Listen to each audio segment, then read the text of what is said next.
Hi there. So this is the fourth installment of my mother's journey into dementia, Shadowland topic 4. The last time I recorded, Mom was getting ready to move to the memory care unit, and she has since moved. Everything went as planned. Um, I've I brought her down there. I was able to move with her, so I followed the van from her other place to. Sorry about that. So anyway, so my mother has moved to the memory care unit. I was able to follow the van down and go into the memory care unit with her. And they were actually doing an activity at the time. So I participated in the activity. And then I had to take a meeting on Zoom. So I sat in the conference room while my mom had lunch. And I was going to go back and visit her with a few items that I had brought, but she had actually fallen asleep. So I didn't see her again for about a week and a half. And she went in on a Thursday. So a week went by, and the following Monday, my husband and I went up to Billings to see her after dinner. And she was very confused and very agitated, and she was very upset. She has a roommate, and she felt like the roommate was usurping her position. And a gentleman came in, a young man came in to take her vital statistics or her vital signs while we were there. And she looked at him and she said, well, I gave him an envelope full of money yesterday. And he said, no, she did not. And my mother said, he can't deny that I gave him money. And he says, yes, I can. And so I visited with him, and he indicated that this was not unusual behavior, especially in the evening, that a lot of people sort of had fantasies.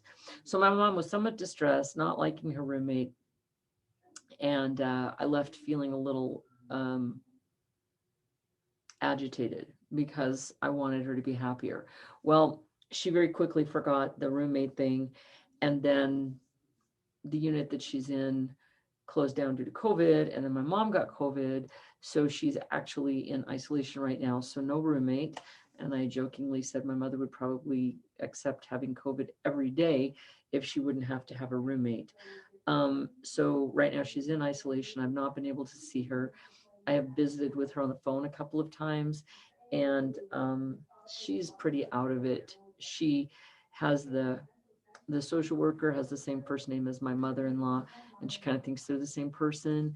I have the same name as her mother, so she thinks I'm her mother a lot, or sometimes her grandmother, and she's very worried about her grandparents who've been dead since the 1950s.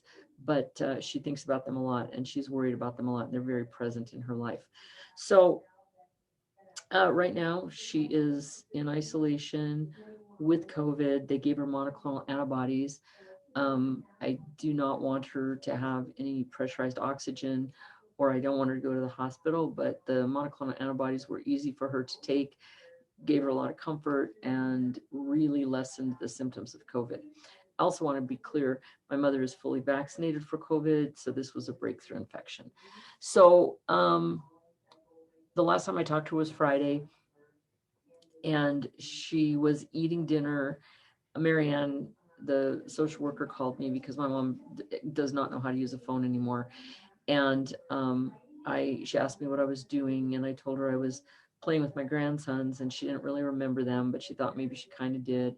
And then she thought that the social worker, Marianne, was my mother-in-law, Marianne, and that my father-in-law, Mary, and my mother-in-law's husband was actually Marianne's son, I think.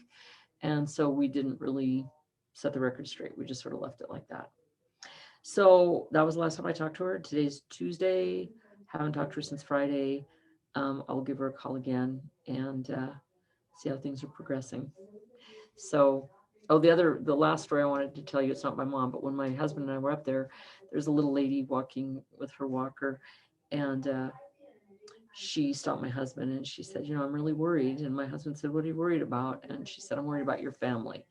And which was kind of sweet. But my husband said, no, my family's really good. So she says, oh, okay. She says, I'm also worried about the world.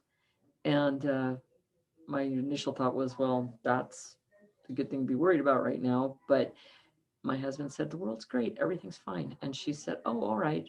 Well, good night then. And she went on her way. So that's the world they live in. That's the world we have to go in to communicate with people who have issues with dementia. All right. Talk to you later.